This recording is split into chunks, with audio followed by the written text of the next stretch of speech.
together. Amen? Hallelujah. Sino po ang dinaanan ng bagyo? Lahat po tayo.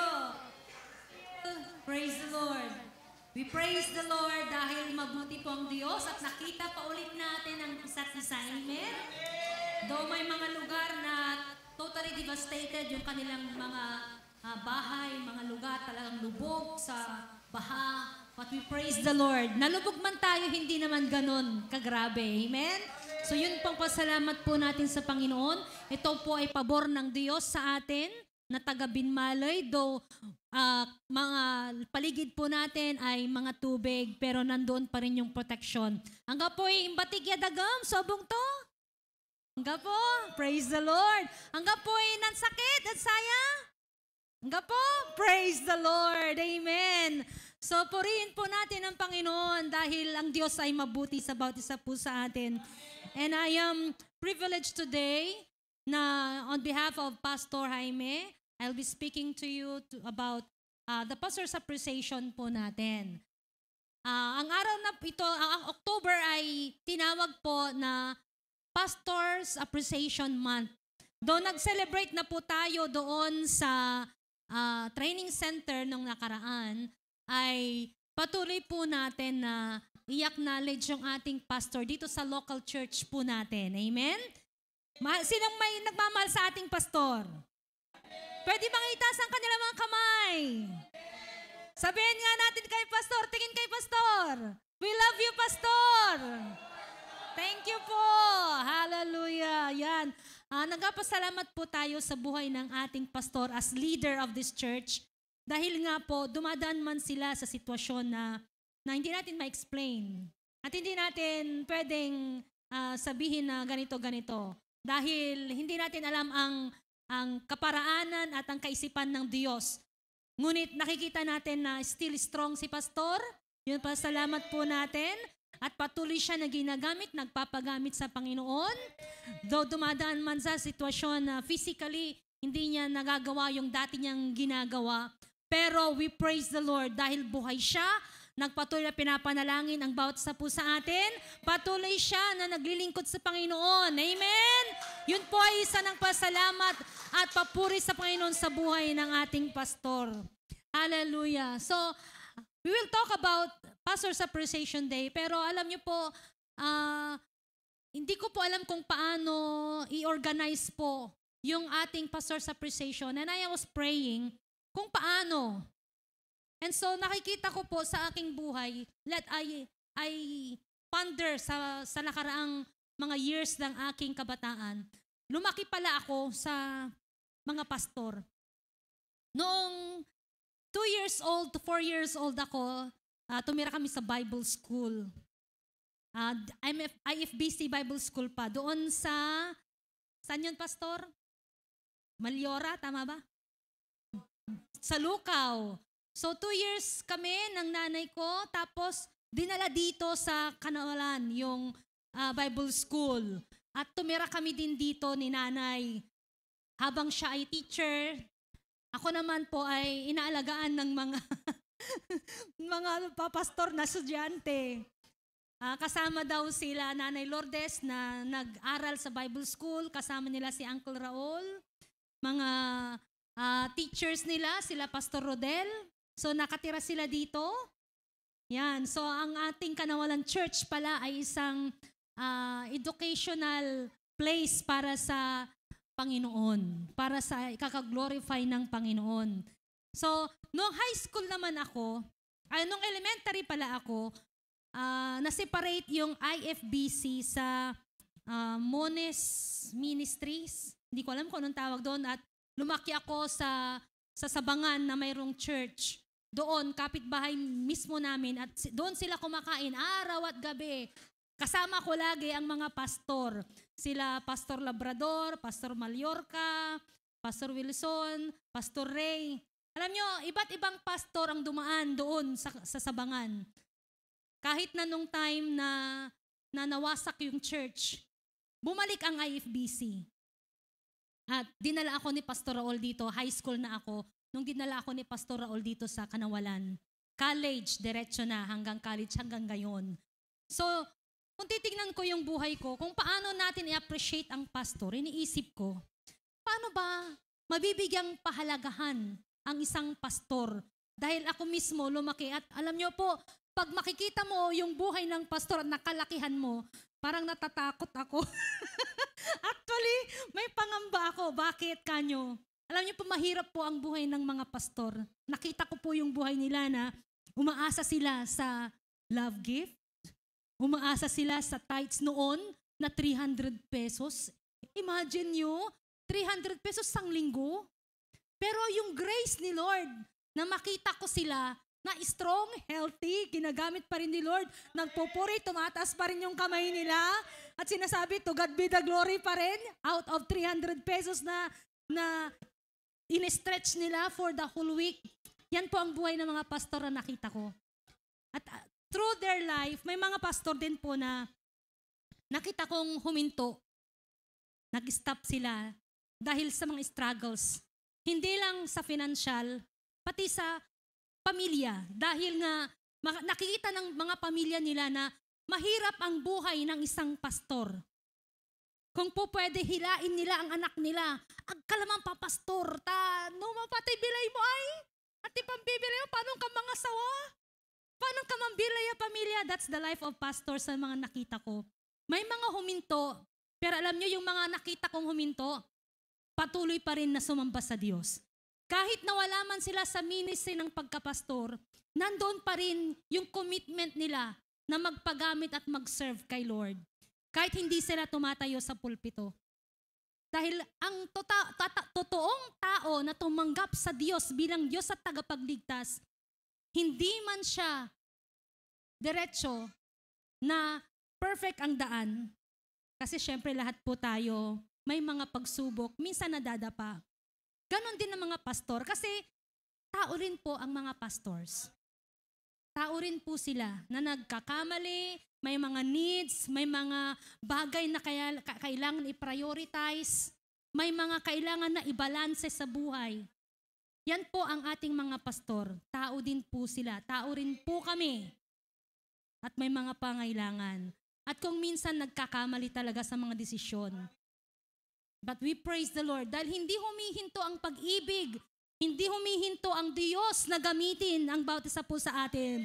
Sino ba sa mga karakter natin sa Bible na hindi nagkasala? Si Jesus lang po.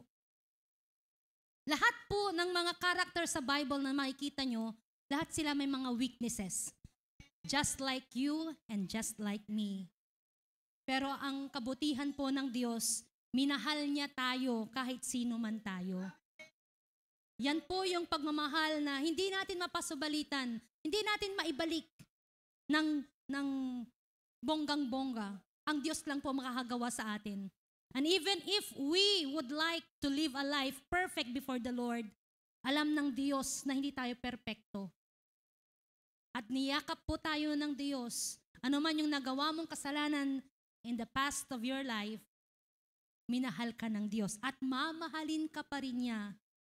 Ang gusto lang ng Diyos, yakapin mo siya, mag-obey ka, give your best to honor the Lord, give your best sa pag-obey sa Kanya. Dahil alam niya yung weakness mo. Kumapit ka lang sa Kanya. Amen? Kumapit lang po tayo sa Diyos. One of the best way na makikita ko na ma-appreciate po natin ang ating mga pastor, hindi lang sa isang araw, kundi every day of his life, is our submission. When we submit to our leaders, we honor God. Kaya nga po, ang topic po natin, honor God, submit to leaders. Alam niyo po, ang mga leader ng ating buhay ay hindi lang si pastor. Kaya I will not talk about pastor lang po. Dahil marami po sa atin ang mga leader. Whether you are tatay, isa kang leader. Nanay, isa kang leader. Isa kang pastor, leader ka. Leader ka kung ikaw ay isang teacher. Leader ka kung humahawak ka ng isang organisasyon. Leader ka kung humahawak ka ng mga bagay na may responsableng mga tao na hawak mo. Kung ikaw ay mason, lead mason, ikaw ay humahawak ng mga tao. Kung ikaw ay isang teacher, may mga estudyante ka. Amen po ba? Kung ikaw ay leader sa school, ikaw ay leader. So all of us are leaders. Kaya nga po, napaka-importante na magkaroon po tayo ng kaalaman patungkol sa submission sa leader. Dahil ito ay everyday na maibibigay natin na appreciation sa ating pastor and sa mga leaders po natin. Sabi niya sa Romans 13 verse 1, everyone must submit to governing authorities, for all authorities come from God, and those in position of authority have been placed there by God. Kung nakikita po natin, ang Diyos po ang pumili po at nagtalaga sa mga leader po natin. Who are these authorities in charge? Whoever God calls to be in that place, to be in this pulpit, siya po ay tinawag ng Diyos. All of us are made to be leaders on and under leaders and authorities. This is to address our attitude toward our leaders. Ito pong topic natin is our attitude. It will address yung ating kaisipan, ang ating karakter kung paano makidil sa ating mga leaders, sa ating mga nanay, sa ating teachers, sa ating boss. This is to address our attitude. Dahil alam nyo po, we are governed by so many leaders. Ikaw din, isa kang leader. At ikaw din ay isang follower. Okay po ba yon? Nakakaintindihan po ba tayo? Kayo bilang isang tatay, nanay, or nag-aaral, isa kang leader din. Pero isa ka din na follower. So kailangan po nating ibalanse ang attitude natin when it comes to our leaders. Sa Romans 3:13 verse 1, sabi niya, for all authority comes from God, and those in position of authority have been placed there by God. There are masters and leaders that are easy to submit, but reality check, there are those it's just hard to submit. Ang katotohanan po, kahit na sabihin natin na leaders sila, may mga time po na mahirap magpasubmit sa leader. At kahit sabihin mo na mabuti ang leader mo, minsan talaga mahirapan kang magpasubmit. May mga leaders hindi pare-pareho. Alam niyo po, may mga leaders na abusive, abusado. May mga leaders din na selfish. Ang iniisip lang nila yung sarili nila, kung paano sila ma-promote, kung anong makukuha nila. May mga leaders din na they hurt people. May mga leaders din na they lack integrity. May mga leaders din po na unreasonable. O, tulad ni tatay mo, wala kayo at party-party. Anti oras yalis mo, anti oras so, kyan, 8:30. Dapat o dya kalay, alas 9 Paano tatay mo? 8:30 nila ba't manumpisa? Sumpa kalay, alas 9. O, di ba? Mga unreasonable na mga reason ng mga tatay at nanay natin, ano? O, yan yung mga unreasonable na minsan dinidil natin sa ating mga leaders. They are sometimes difficult. Mahirap intindihin yung mga leaders natin. Minsan si pastor, kung natatalusan niya yung pastor, gabay ito, andi. Kung natatalusan niya yung madam, bakit ito andi? Okay?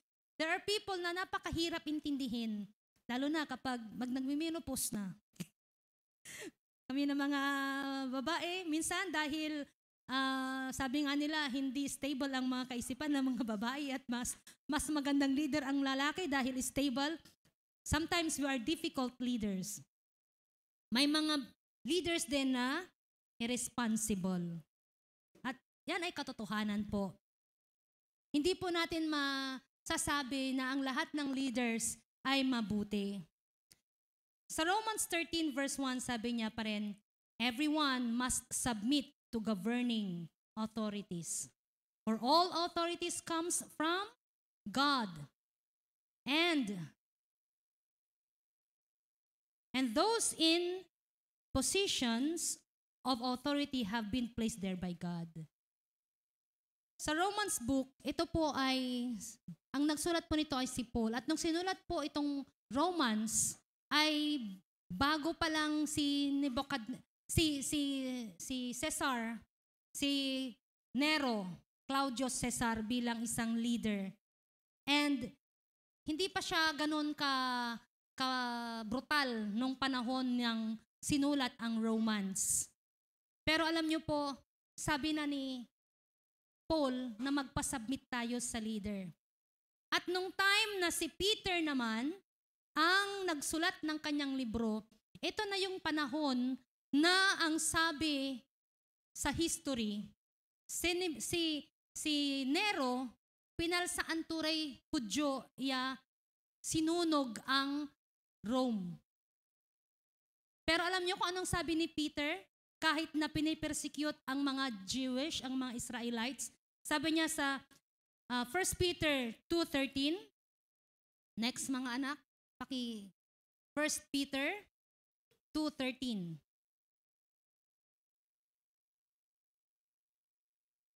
Yan. For the Lord's sake, submit to all human authority, whether the king as head of state. Imagine nyo, papal sa andara may Israelite nansaman at panaon to. Nansama ng panahon ng Paul, imbaga to, yaman pasubmit dahil medyo okay pa yung sitwasyon.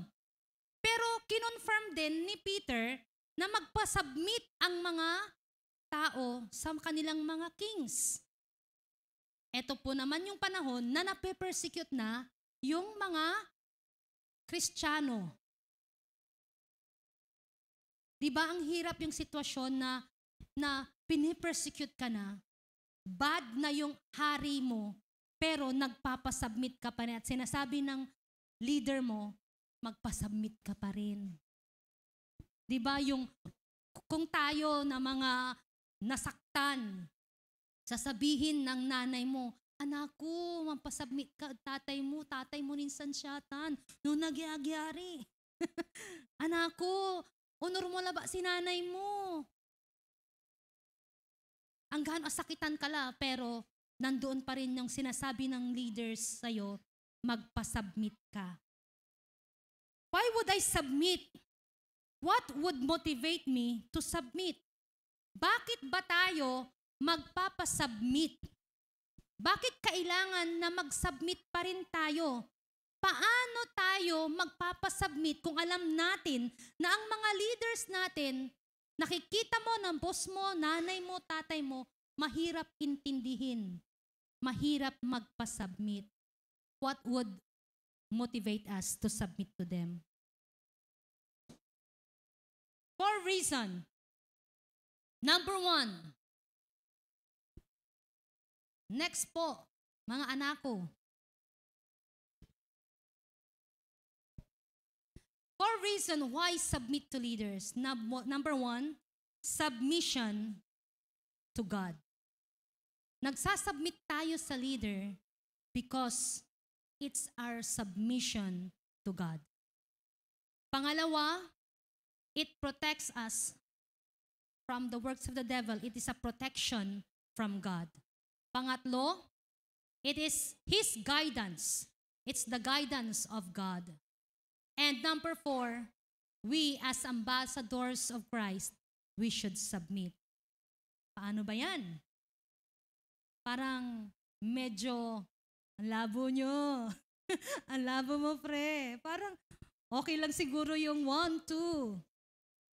Pero Lord, napakahirap naman yan. God placed them there, so you have to submit.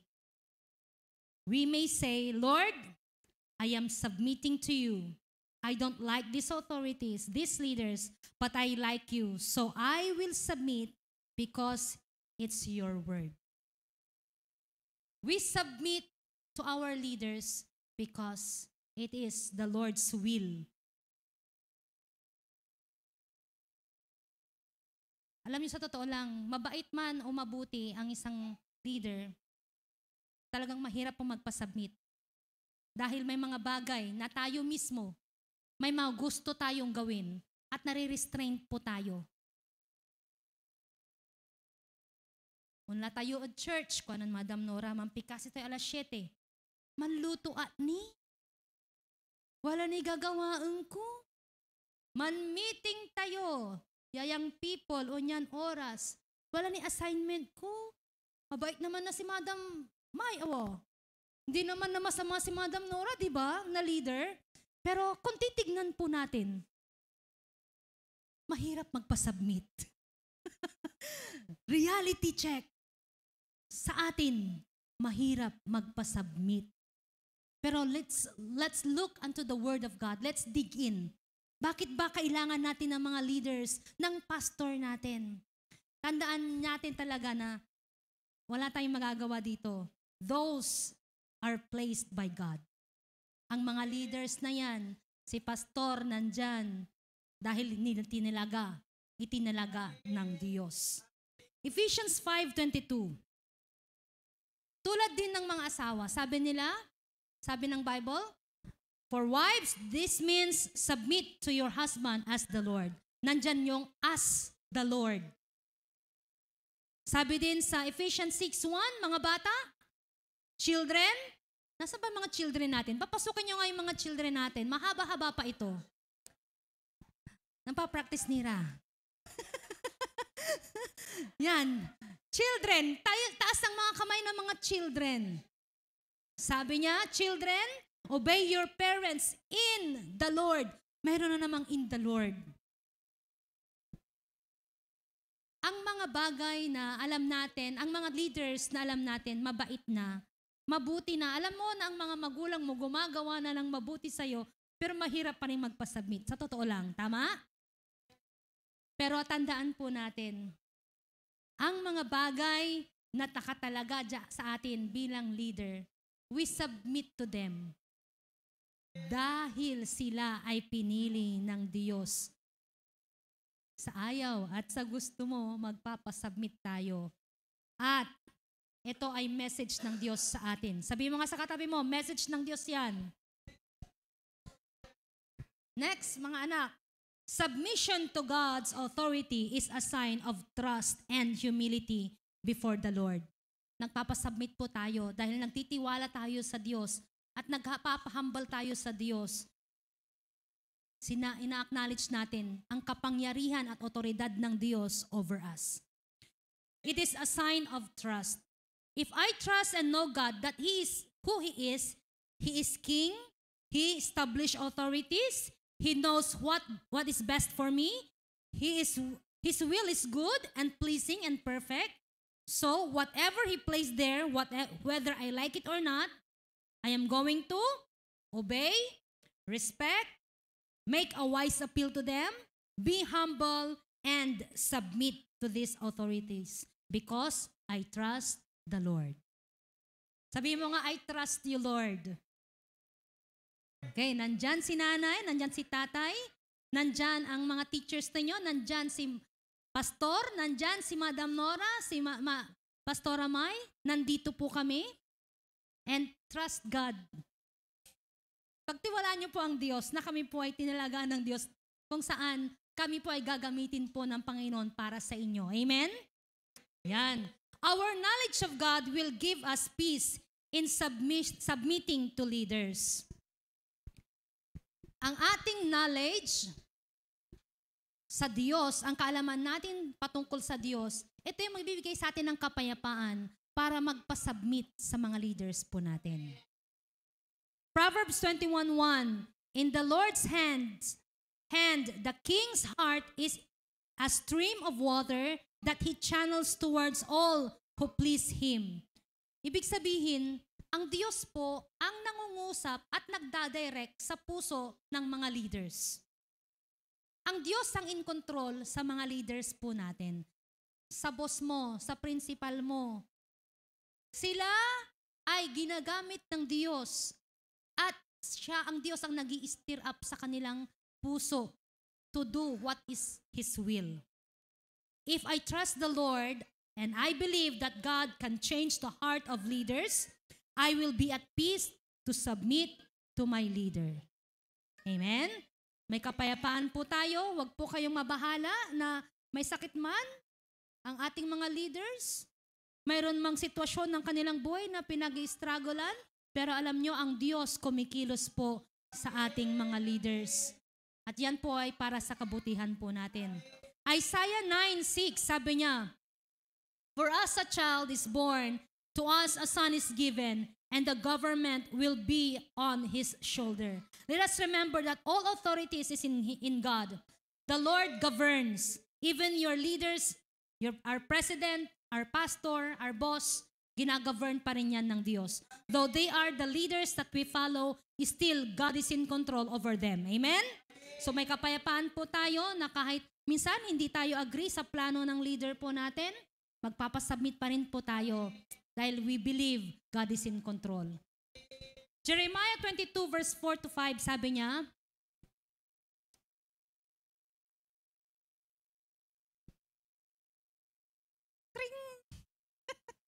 busy yung dalawa. Jeremiah 22 verse 4 to 5, sabi niya, "For if you are careful to carry out these commands, then kings who sit on David's throne will come through the gates of this palace, riding in chariots and on horses, accompanied by their officials and their people. But if you do not obey these commands, declares the Lord, I swear by myself that this palace will come to ruin." Tignan po natin, leaders are in charge over us. Pero sabi niya, if you do not obey, it will come to ruin. If the leader is wicked, not honoring God, then the leader's enemy is not us. It's not me, but it's the Lord. Sumasagot po ang mga leaders ninyo, ang nanay at tatay nyo, ang pastor, ang teacher ninyo, ang principal nyo, ang boss nyo sa Diyos. Mayroon pong accountability ang pagiging leader. Hindi lang po yung privilege na mag-preach, hindi lang yung privilege na tumugtog, hindi lang yung privilege na humahawak ng mga tao, but it's a responsibility and accountability before the Lord ang pagiging leader. Kaya mahirap po ang trabaho ng mga leaders po natin. Our part is to submit. God's part is to change the heart of the leader. God changed the ruler and discipline. And also God is the one who will bless the leaders. God will judge leaders. Tandaan po natin yan. God will judge us as leaders. Saan man kayo naroon na posisyon, bilang nanay, bilang tatay, bilang pastor, bilang teacher, bilang boss, may accountability po tayo and God will judge us. If we leaders are doing against the Lord, then our enemy is the Lord. Hindi yung subordinates mo. Hindi yung anak mo, kundi ang Diyos. Number 2, submission to God's authorities is protection from God. Pakikablit mo para tayo duaray. Number 2, submission to God's authority is protection from God. Submission is not a sign of weakness. Hindi po sign ng weakness ang pag-submit natin sa mga leaders natin. Humility is also not a sign of weakness. We became victorious kung nagpapasubmit po tayo sa mga leaders po natin. Our submission gives us victory. Sabihin mo nga sa katabi mo, submit and you will have victory. God appoints leaders to protect us from evil and discipline those who are doing evil. Sabi niya sa Romans 13:2, sabi niya, therefore, whoever resists authority has opposed the ordinance of God, and those who have opposed will receive condemnation upon themselves. Usually, alam niyo po, ang ginagamit po ng Diyos to protect us from evil o sa mga bagay na alam natin na makakasama na sa atin ay authorities. Ang nanay mo, ang tatay mo, sila yung in authority. Sasabihin nila, anak, huwag kang maligo dyan. Anak, huwag kang pupunta dyan. These are rules na kailangan po natin na sundin and it protects us. Anak, huwag mong gagawin yan. Maghunos dili ka, sabi ng pastor mo. Mag-isip ka muna, mag-pray ka muna. And these leaders, these authorities protect us from dangers. Kaya magpasalamat po tayo, may leaders po tayo. Sila rin po yung nagdidisiplina sa atin. Why? Dahil ayaw nila na mapahamak po tayo. Kaya we should be thankful we have leaders. From the time we are born until today, most of the protection we receive is from authorities. Protected from accident, protected from wrong relationship, protected from bad investments, wrong action, and evil ways. Yan po ay mga nanggagaling sa mga leaders po ninyo. Kung wala si nanay na nagsasabing, alag anak ko, you will do whatever you want. Di po ba ang basketball, napakasarap manood kung mayroong mga rules? Dahil kung walang rules, sakitan laman. Okay? Walang rules, kahit na nasa guhit, okay pa. Kung wala pong rules, wala pong excitement. Kaya nga, yung San Inaro, ang gapoy agawa before marriage, exciting yan. Pero pag wala na, yung rule, wala na din, wala nang excitement. Parang baliwala na lang. Pareho rin lang noon at ngayon. Pero kapag nag-o-obey po tayo sa rules, there is excitement, there is joy. May mga pribilehyo po tayong nararanasan dahil nag-o-obey tayo, nagsasubmit tayo sa mga leaders.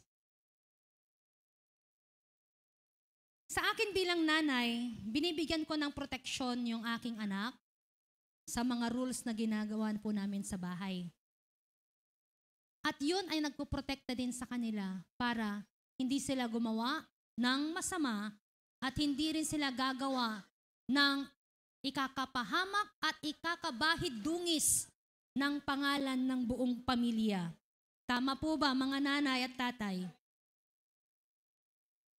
So we should have the rules and we should obey the rules. Yan, yung mga bata natin na pumasok. We have to obey rules sa mga nanay at tatay ninyo dahil yan ang magpoprotect sa atin. God protects and discipline us through authorities. Jeremiah 43 verse 10 sabi niya, Then say to the people of Judah, this is what the Lord of heaven's armies, the God of Israel says, I will certainly bring my servant Nebuchadnezzar, king of Babylon, here to Egypt. I will set his throne over those stones that I have hidden. He will spread his royal canopy over them. Kilala niyo po ba si Nebuchadnezzar? Sino po ang may kilala si Nebuchadnezzar sa history? Alam niyo po bang ginawa niya? Sinakop niya ang sa Egypt. Ang mga Israelites. Sinakop niya at dinala sila sa Babylon. Sino yung mga kilala nyo na dinala niya sa Babylon? Sila Daniel, Meshach, Shadrach, Abednego. Yan ay mga anak ng Diyos. They are the followers of God. Pero alam nyo kung anong ginawa ni Nebuchadnezzar? Pinili niya yung mga sa tingin niya magaganda, gwapo, lalaki. At sila ay magsuserve sa kanyang courts. Si Nebuchadnezzar, sa tingin nyo, follower ba siya ng Diyos? Sumusunod ba siya sa Diyos? Hindi. Kasi nga, siya mismo, sa tingin niya sa sarili niya, siya ay Diyos.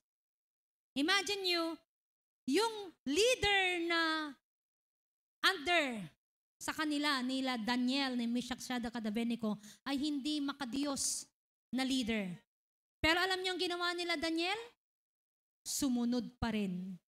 And every time na may kailangan si Daniel, nalalapit siya kay Nebuchadnezzar, though he is not godly leader, alam niyo ang ginagawa ni Daniel?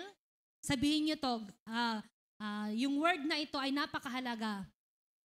Wise appeal. Sabihin niyo nga yung word na ito, wise appeal. Again, ulitin natin mga bata, wise appeal. Mga teenager, say the word, wise appeal. Nasubukan niya, hindi yung appeal ng mukha ha. Yung pakikiapila, pakikitransact. Alam niyo ba mga bata, kung may mga gusto kayong gawin, gusto kayong bilhin, may mga plano kayo, ang pinaka-right word for you to deal with your parents is the word wise appeal. Paano ba nagiging wise appeal yon? From the word wise, pinag-iisipan, pinagpipray, pinagplaplanuhan, kung ano man yung tamang salita, appeal, pakikicommunicate, tamang komunikasyon, tamang word. Dahil kung mali ang pagkasabi mo sa mga leaders mo, they will reject your appeal. Tulad ng halimbawa, pupunta ka sa bayan dahil bibili ka ng project mo. Sasabihin mo, Nay, danya pa'y kwarta, wala ka baloy. Mga liwaya, kyun, project. Anto? Kanto na ni mong tampol. Siya pa kayo ang karaw ka. Kung ito yung budget mo? Di ba? Nindan ta kalay kwarta. Akinatang kaunla. Okay. Pag pinag-isipan naman, pinagplanuhan ng maayos, pinili ang mga salita na sasabihin. Paano ang pagkasabi? Nay, naupo lang may budget ko, pero muli project mi kasi, importante may project mi, kailangan ko yung laod baloy. Balag so grade 2 ya kasi yung dagdagod yan ko grade ko. Nayarin yan, danya ya, unyan ba, kwarta ay, danya san lasos, ta, una akad balay, pamasahig mo, laya, insan, kyan, isali ko malay project. Angga ko lad kyan, angga ko ang biyahid, ang lagalag, what's the word? Hindi ako maglalakwat siya. Kung titignan nyo, same na purpose, pero yung pagkasabi, sa tingin nyo, sino nga aprobahan? Ula ka balay na ya? Nay, nayarin ula ka balay, takin. Di po ba? Yung wise appeal na yan ay napaka-importante po, even dealing with your boss. Even dealing with the leaders that you have. Dahil napakahirap po na na-aggregate yung way ng pagkasabi natin, na-aggregate ang mga leaders po natin, ang mga nanay po natin. Okay, say the word again, wise appeal. Ibig sabihin, mamplano kayo, put the right words, ipag-pray nyo yung mga sasabihin nyo. Napaka-importante po sa atin yan, wise appeal. Okay, Daniel made wise appeal every time he go to Nebuchadnezzar. Kaya ang pabor ni Nebuchadnezzar ay nakay Daniel. Daniel submitted to Nebuchadnezzar. And therefore, kahit alam niya na ungodly si Nebuchadnezzar, may pabor si Daniel. Amen po ba? Ang mga tao na nagpapasubmit sa mga leaders tulad ni Daniel ay binibless ni Lord. Sabihin mo sa katabi mo, magpasubmit ka. para mabless ka. Amen? Ang gano ang tulay irap ya loob mo at sa tay boss mo, ang gano ang tuy nananang ng mo, lakakulangan to tay nanay tatay mo, ng pastor, ng leader mo at group mo, submit. Because there is blessing when you submit. Number 3, submission to God's authority is guidance from God. Our role as church leader is to help subordinates to do what God wants them to do. Ano ba ang nais ng Diyos sa atin na mga tao niya? We have to be righteous, to be holy, to be set apart, to do what is right. Yan po ang nais namin ng mga leaders po. Na makita po ang mga anak ng Diyos, tayo po, lahat po tayo, kabilang po kami, na humarap, sa everyday life natin, we are righteous before the Lord. Gumagawa ng tama. We are set apart na hindi tayo nakikiayon sa mundo. Pag nakita ka namin na kasama mo man yung barkada mo, it's okay. Dahil hindi ka nakikigaya sa mga dabarkats mong hindi maayos ang ugali. Kaya nga po, we as leaders, our motive in teaching you, in leading you, is to have a righteous life, obeying the Lord, committing your life to the Lord, para nang sa ganon, ito yung buhay natin, yung buhay ng bawat isa po sa atin, ay magsasabi ang Diyos, well done, good and faithful servant, pagdating ng Diyos. Yun po ang nais namin ng mga leaders. Makita kayo na mamuhay, naaayon sa kalooban ng Diyos. Romans 13 verse 3, sabi niya, for rulers are not a cause of fear for good behavior, but for evil. Do you want to have no fear of authority? Do what is good and you will have praise from them. Parents give rewards to children. Pastors appreciate and praise leaders. And tayo po ng mga members when we do good. Boss promotes kapag gumawa ka ng maayos, maganda. There are effects of submission. So do what is good as servants. Do what is good. Dahil mayroon po tayong reward. Kung ang mga boss natin nagbibigay ng reward, nagbibigay ng promotion, ng incentive, how much more ang Diyos pag nakita niya ang buhay mo na gumagawa ka ng tama. Amen? Romans 13:4 sabi niya, for it is a servant of God to you for good. But if you do what is evil, be afraid, for it does not bear the sword for nothing. For it is a servant of God, an avenger who bring wrath on the one who practices evil. Nandyan po din po ang mga leaders, ang mga nanay at tatay mo. Kapag gumawa ka ng bad, sino dito ang napalo na? Yung mga bata, sino dito ang napalo na ng nanay at tatay? Itaas ang kamay. Aluwot at abot. Minsan apingot. Yan. Yakapin nyo nga si nanay nyo, yakapin nga si papa. Kung katabi nyo ang mama at papa nyo, yakapin mo. Yan. Alam nyo po mga bata, yung pagpalo ni nanay, guidance yan sa atin. Discipline yan sa atin para hindi tayo gumawa ng bad. Mahal kayo ng nanay at tatay nyo, kaya kayo napapalo. Bakit? Nung pinalo ka ba, namatay ka? O grabe ba ang nangyari sa'yo? Binigyan lang kayo ng tanda na sasabihin niya, anak, yang ginawa mo ay bad. At hindi yan tama. Pag-isipan mo, yang palong yan ay nagsisilbi na tanda na may ginawa kang bad at huwag mo nang uulitin dahil pag inulit mo, mapapalo ka ulit. This is discipline. This is my guidance. Mahal kayo. Sabihin nyo nga kay nanay at tatay, I love you too, nanay. I love you too, tatay. Yan. Discipline is good. Mga anak, discipline is good.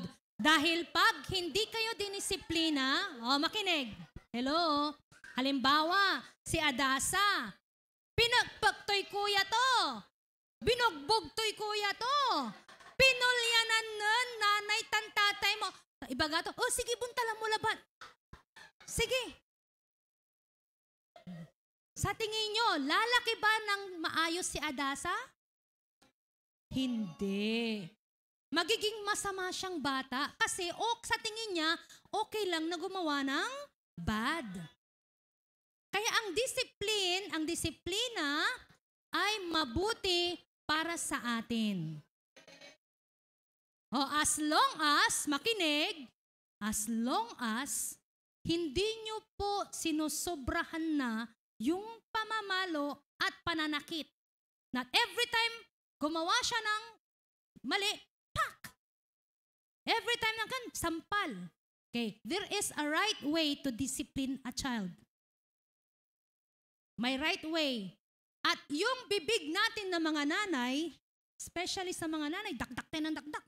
Nakakabalikas nila out of our anger, out of our gusto natin na mag-discipline lang, yung discipline lang, gusto na, parang carried sila dyan sa likod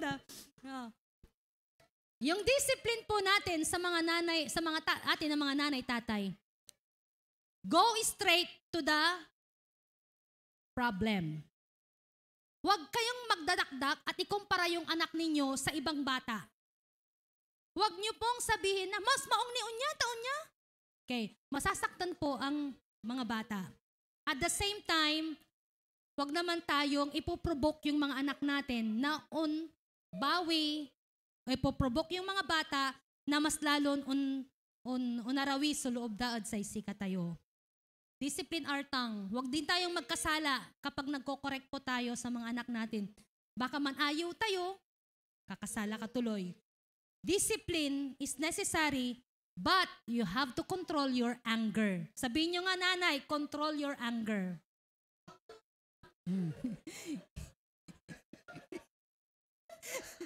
Carried na carried Yan. Sabi niya sa Bible, sa salita ng Diyos, in your anger, ulit, sabihin natin lahat, in my anger, do not sin. Ulitin natin, in my anger, do not sin. Okay, baka mali na yung sinasabi natin. Yan.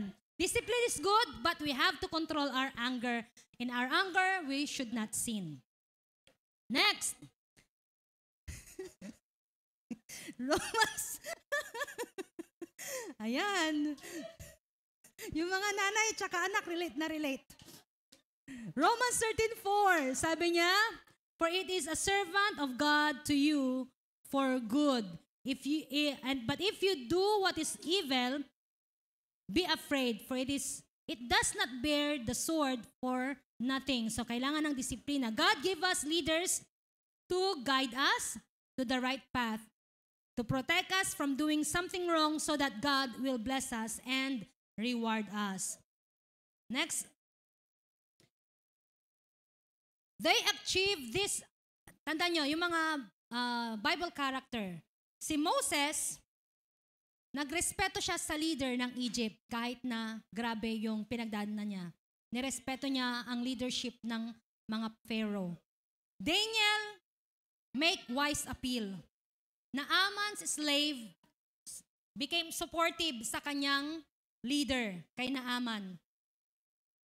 David became humble in behalf of the leadership ni Saul.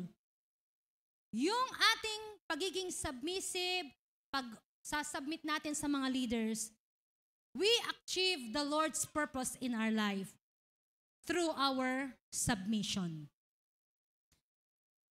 Though God placed them na medyo nakaka-irritable, pero yung submission natin will give us reward and the Lord will bless us. And yung mga leader man natin, bad or good, magpapasubmit tayo dahil may reward. Mayroong guidance si Lord sa atin. When we humble ourselves before our leaders, God lift us up. Tulad na nila Moses, Naaman's slave, si Daniel, lahat ng mga yon ay nagpa-submit.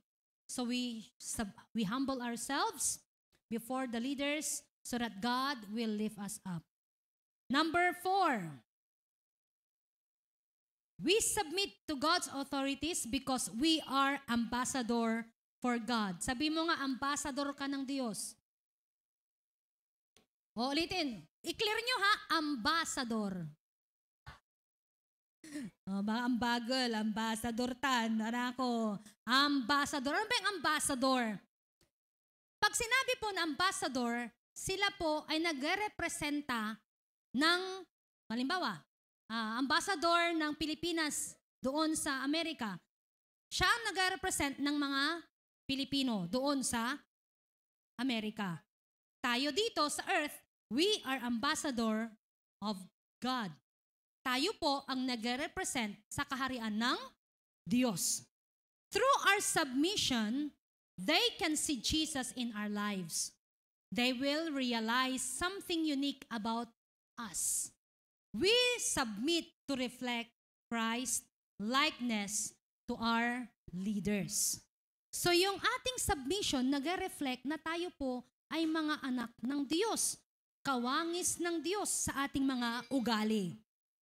Minsan maobserbahan ng mga leaders ninyo, bakit napakabait ng taong ito? Kahit na dami-dami ng nape-persecute siya, ang dami niyang bagay na ginagawa as nakaatang na responsibilidad sa kanya, mabait pa rin siya kahit na bad yung kanyang leader. Bakit napaka-obedient ng taong ito? Bakit kaya hindi nagko-complain ng taong ito? Alam niyo, narinig ko yan na word. Pampasensya niyo lang, pero I will just give a short testimony and bagay na ginagawa ng Diyos sa buhay ng asawa ko. Pasensya la. Pero I just give an example before you sa buhay ng asawa ko. Ang sitwasyon is, ito po talagang katotohanan po na kahit man sa pamilya po namin, they appreciate the life and the character of Chris dahil kahit anumang sabihin ng magulang ko, ng nanay niya, ng mga kapatid niya at ng kahit ako, nandoon yung humbleness niya at nag-o-obey siya. Kahit na ang dami niyang trabaho sa school, teacher na, computer, repairer, aircon, siya pa ang nasa technician, siya pa ang nasa kuryente. Okay? Pupunta siya sa school before the activity, uuwi siya, tapos na activity, late pa siyang darating at susundo pa niya ako 6:00. Dahil nauna siya, before 7, andun na siya. Susunduin pa niya ako 6:00. Alam niyo kung anong oras ng pan namin? 7:15. Uuwi kami dapat 5, pero uuwi siya 6:00. Dang sabi ng mga kasama niya, Atay asawam, 5 tuoso katumbas to. And I praise the Lord for that. Bakit? Kasi po nakikita ang likeness ng Diyos sa buhay ng asawa ko.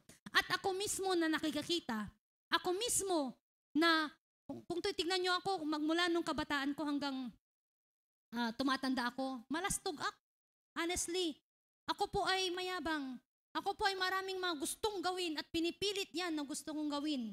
Pero nung nakita ko, na-transform po ang aking kaisipan at aking karakter dahil po sa asawa ko. Why? Nakakahiya naman. Nahihiya ako. Ang katotohanan kapag ang katabi mo, ang kasama mo lagi, mabait kahit na kontrolado niya ang mga bagay na sinasabi niya, magiging, kababaing mo, manayawak, ay kabay ko hanggang maayaw. Di po ba? Yung likeness na sinasabi natin bilang ambassador of God, we reflect God's character. At hindi lang yung boss mo ang matatransform ang buhay niya dahil sa ugali mo, dahil sa karakter mo. But also those people around you will be transformed because of your character. Amen po ba? Sabihin mo nga sa sarili mo, I am ambassador for God. Romans 13:5, therefore it is necessary to be in subjection, not only because of wrath, but also for the sake of conscience. Even if this leader doesn't meet my standards, I will submit because it is necessary to be in subjection. It is also for the sake of my conscience that I will submit. Alam niyo, mangukonsensya po ang Diyos pag hindi ka nag-submit. Akin inubatan mo may boss mo, kasalanan tan. Akin agkasimunod. Mangungonsensya po ang Diyos kapag hindi po kayo nag-submit. Kapag hindi na kayo nakukonsensya, may question mark doon sa ating karakter bilang ambassador ng Diyos. We submit dahil necessary, and we submit because it's the conscience. Ang konsensya natin, hindi tayo pahihintuin. Hindi ka makakatulog. Kukonsensyahin ka niya na hindi ka nag-submit. Romans 13:6, sabi niya, for because of this, you also pay taxes, for rulers are servants of God, devoting themselves to this very thing. God is saying, these are my servants, and they will do this rule. If they're not going to do it, I'm going to punish them. Kaya nga pag nag-tax evade ka, hindi ka nagbayad ng tax, ano mangyari, Athena, sa mga pan mo? Merong additional penalty. Tama? Ano yon? Holding. Ay, ino-audit sila. Okay. So, tayo din. We should do our role. Romans 13:7, pay to all what is due to them. Tax to whom tax is due, custom to whom custom, respect to whom respect, honor to whom honor. Ito yung mga tinatawag natin na practical application ng pag-honor. So, you submit. Bigay kung ano ang dapat, kung say custom daod, kiyan, halimbawa, wala ka church, aram ya church, say custom daod, unyurong kalabat, mampaparoon kalabat, mamparoon ka. No say custom daod, nagpupuri sila na talagang inyar-yar, man-observe ka. Don't go against the custom. Pag pumunta ka sa isang pamilya, kung ang custom nila ay chopstick ang gagamitin, chopstick, so usar mo. So, custom to those custom. Respect to those whom due respect. 1 Peter 2:15, for such is the will of God, that by doing right, you silence the ignorance of foolish people. Paano ba ito? You silence the ignorance of foolish people. There was a time when Israelites were persecuted and accused of burning the Rome. But when they see the attitude of the Jewish people, sabi nila, eto ba yung Kristiyano? Eto ba yung nagsunog ng Rome? Napakabait naman nila. They are kind. They give their stuff. Hindi sila nagva-violate ng law. Paanong nangyaring sila ang nagsunog ng Rome? Tayo din. Bagadaon niya ay so gagawin tuya, yatoo. Pero mabait siya, hindi naman siya nag-go against sa mga leaders niya. Pumapasok naman siya on time. Bakit sinabing ganito? Okay? You are, sabi niya, silencing the ignorance of the foolish. Kahit na ginawan ka na ng mga baratang, ginawang ka na ng aliwa, sasabihin ng leader mo, ayan tuo niya. Pero makikita pa rin nila na ikaw ay submissive, ikaw ay gumagawa ng tama, you are silencing them. Pinapahinto mo ang mga haka-haka dahil sa karakter na pinapakita mo. This is how to silence the foolish. That is, ito yung sinasabi ni Peter sa 1 Peter 2:16-17. Act as free people and do not use your freedom as a covering for evil, but use it as a bondservant of God. honoring all people, love the brotherhood, fear God, honor the king. The way we respond to our authorities can win not only them to Christ, but also the people around us. Ulitin nga natin, ano ba yung 4 na dahilan bakit po tayo magpapasubmit sa mga leaders po natin? 1 is we submit because it is our submission to God. Pangalawa, it is our protection from God. 3, it is the guidance of God in our lives. And number 4, we are ambassador for God. Tayo pong lahat ay mga anak ng Diyos. We are also leaders and we are also followers. Tulad din ng ating pastor, nakikita natin as leader ng church na ito. We as your leaders also in different categories ng ating church ministry. Nakikita nyo kami as leader, pero hindi po kami perpekto. May mga time po na kami po ay nagkakamali. May mga decision po kami na minsan hindi kinapapaboran. Or sometimes it goes against your culture or your principles in life.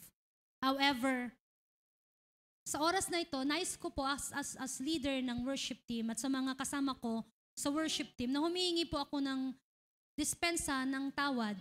Dahil may mga time po na talagang kahit gustuhin ko mang maging mabuti at perpektong leader sa inyo, hindi po ako perpekto. Hindi po ako tao na perpekto. Kaya nakiki-appeal po ako sa inyo that your submission to me and to Pastor and to Madam Nora, to my as leaders of the church, hindi po kami perpekto. But we appreciate po yung submission nyo. Every time that we do activities, we plan for the church, nandun pa rin yung pakiki-agree po ninyo. Yan po yung pasasalamat po namin sa inyo bilang kasama, members of this church. We act out of love. We plan out of love. Pero hindi po lahat ng plano po namin nagagawa dahil mayroon din po kaming Diyos. Mayroon din pong greater leader sa amin. Meron mang kakulangan ng ating pastor, physically hindi niya nagagawa yung mga bagay na dapat niyang gawin as pastor. Limited siya as the time being. Pero siya po ang ating leader ng church na ito. And we acknowledge his leadership in this church. Kaya po sa oras na ito, pwede ko po bang tawagin si pastor dito sa harap? Pastor Jaime, dito po kayo.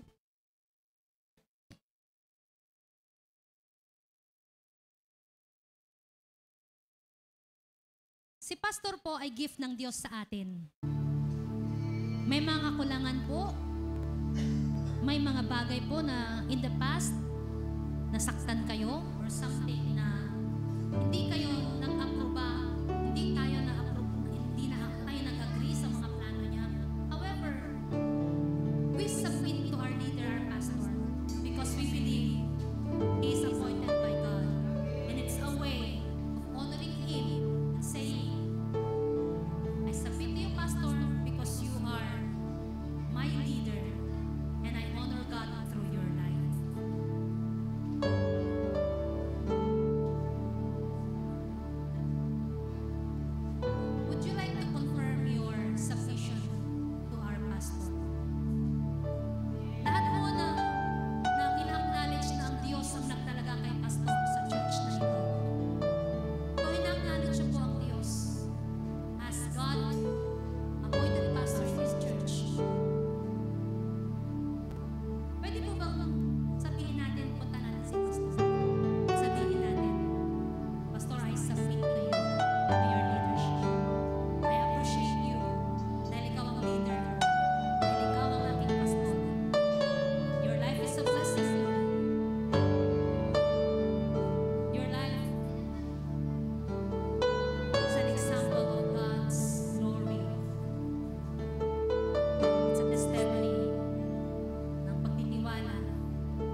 you still doubt, if you still have doubt in your heart that God called me in this place,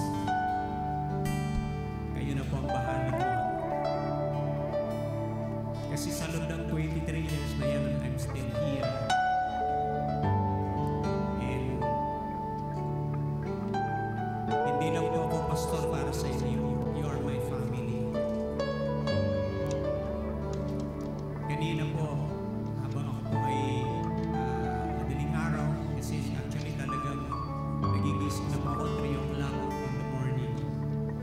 Late man, umaga akong matulog basta magigising ako sa oras na yan. And I was just meditating on God, yung journey ng buhay ko habang ako po'y nandito. And pinakita ko sa akin ng Lord, alam ko na napaka-importante ng family. Family is very important kasi buhay po natin yan. Basically, hindi po natin sila. Pero you know what? Mas napakahalaga po ang totoo. Pag alam mo ang calling mo kay Lord, mas very importante po yung mga pamilya natin sa pananampalataya.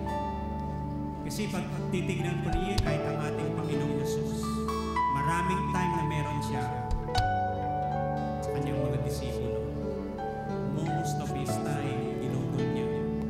Talagang yung panahon na yun. Although alam po natin na nung mag-stand na po siya sa ministry niya, nakita po natin talaga yung love niya. And yung dedication na kung saan talagang nakita niya, sabi nga ng Panginoon niya, one time nagtuturo siya, sabi ng mga tao sa kanya, andito po yung kung inyong mga magulang, mga kapatid. Anong sabi ni Lord sa kanila? Ito yung aking mga kapatid at mga magulang. For me, you are a family para sa akin. And there were times in my life na talagang dahil nga sa mga panahon na even my wife, I would like na kahit wala po siya dito, gusto ko siyang i-appreciate kasi actually yung napakalaking support na iniambag po niya bilang hindi lang asawa, hindi yung talagang yung ginampanan niya yung kanyang tungkulin as my helpmate. May time na kung saan kinakausap ko siya, but then hindi niya tinatanggap yung sinasabi ko sa kanya. Kasi nakikita ko sa kanya, sabi ko, God is calling you in a leadership. At nakita ko po yung kanyang very strong siya pagdating sa leadership na meron siya. And ina-appreciate ko yun. Sabi ko sa kanya one time na kung saan siguro panahon na kung saan anong tawag dito, I'm also praying, sabi ko sa kanya, ay someday you will be, if God willing, ikaw yung magpapastor, mag-ana na lang ako, sabi ko sa kanya. And you know what? Ako po'y umiiyak sa Diyos. May mga gabi na umiyak ako sa Panginoon. Dahil sabi ng Lord,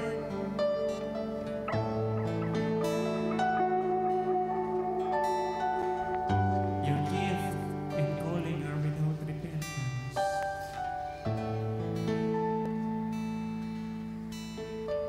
Sino mga time na yun?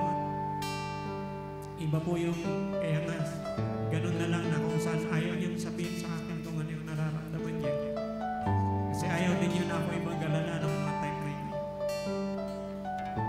Kaya nung mga time na yun, I was so happy na talagang nakikita ko siya na talagang nagpupursige siya na magtapos ng Bible school. And sabi ko, inihahanda ka ng Diyos para mag-take over. Pero hindi pala yun yung para ng Diyos.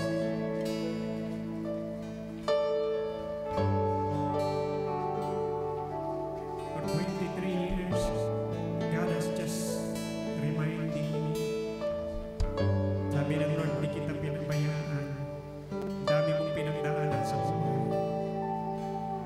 sa akin ng Diyos maraming panahon, dami kong pinagdaanan na kamatayan.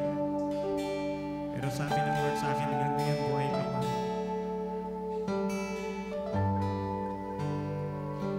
And just this morning, I was crying to God. Really. Sabi ng Lord sa akin, hindi kita pababayaan.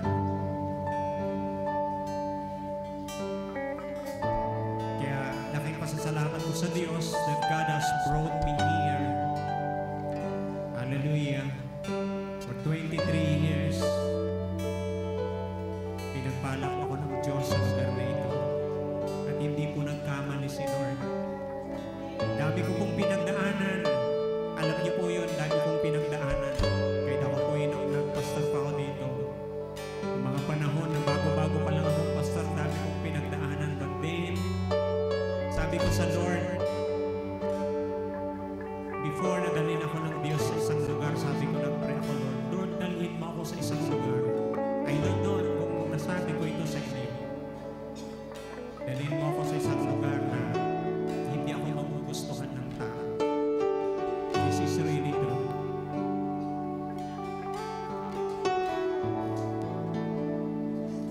Kung darating man yung time na magugustuhan din ako, ikaw yun. Ikaw yun. 23 years, I'm still here. Hallelujah. And ako po'y naniniwala.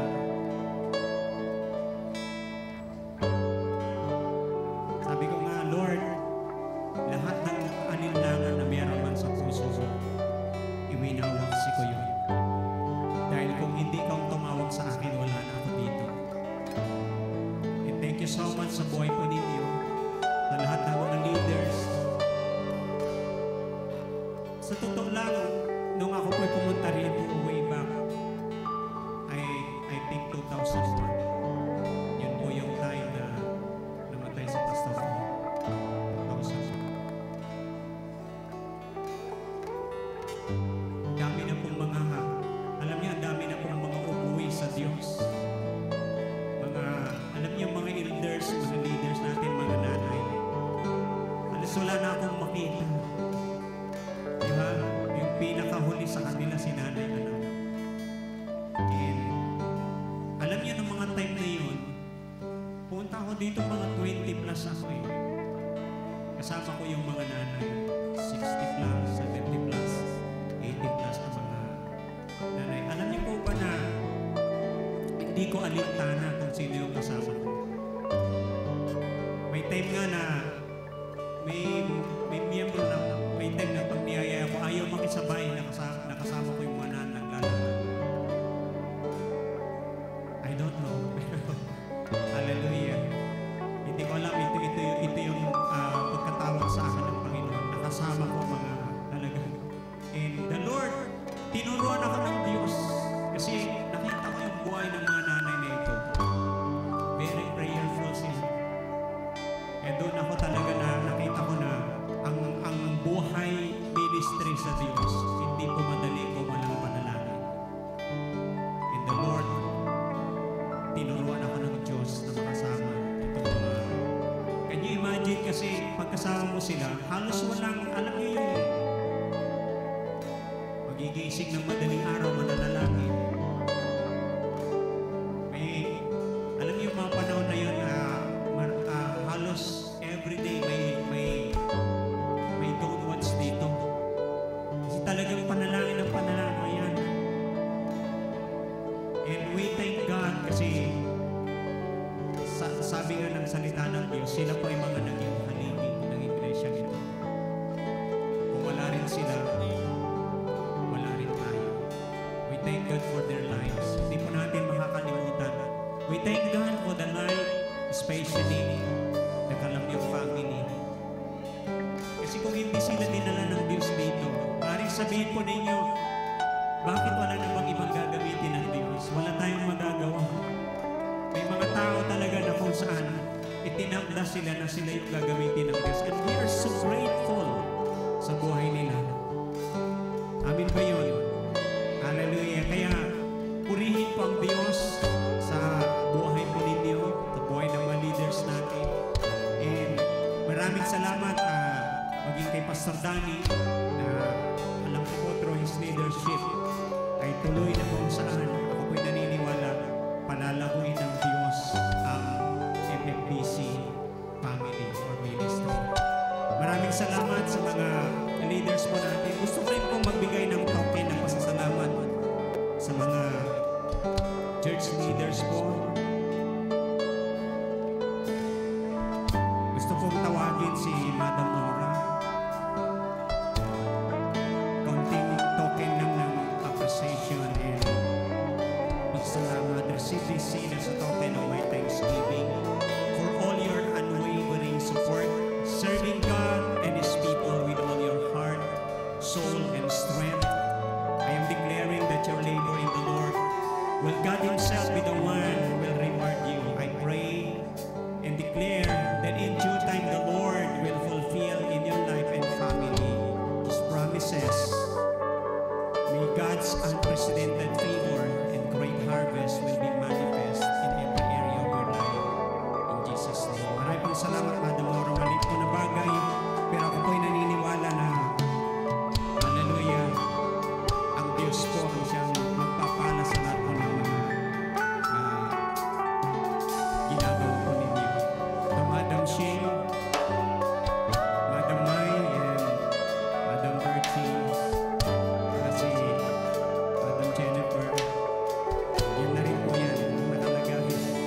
Declaring that God's goodness, hallelujah, and His favor, and everything na meron po kayo na po sa dinidesire sa inyong mga puso. Ako po'y naniniwala. Wala pong, alam niyo po ba na ang pangako ng Diyos, tandaan po natin, kung paanong naranasan ni Joshua at ng mga Israelite yung pangako ng Diyos. Sabi niya, not one good promises from the Lord. Sabi niya, wala kahit isa na hindi ginawa ng Diyos. Lahat po tinupad ng Diyos yun. At dinideklar ko yan sa inyong mga buhay at mga pamilya. Hallelujah, tutuparin ng Diyos ang kanyang mga pangako. Marami pong salamat sa inyong lahat and God bless you. Bago po tayo pumunta, magtuloy-tuloy, before po ng prayer, nais po namin, on behalf po ng MFBC Kanawalan Pastor, we would like to present this plaque of appreciation para po sa inyo. Yan. Please allow me to read the text. Plaque of appreciation presented to Pastor Jaime R. Sisban, Multinational Faith Bible Church, Kanawalan, in grateful recognition of your unwavering dedication, spiritual leadership, and compassionate service to the Multinational Faith Bible Church, Kanawalan. Your commitment to spreading the Word of God, nurturing faith, and guiding the congregation with wisdom and love has impacted our spiritual journey. Through your ministry, you have been a shining example of Christ's love, a source of encouragement, and a beacon of hope to all. We honor and thank you for your faithful service and shepherding our community with grace and humility. Sabi niya sa Jeremiah chapter 3 verse 15, and I will give you shepherds after my own heart, who will feed you with knowledge and understanding, presented with deep gratitude and love. This 27th day of October 2024, signed by the Church Deacon, Brother Domingo de Guzman, and signed by the Church Elder, Doralisa B.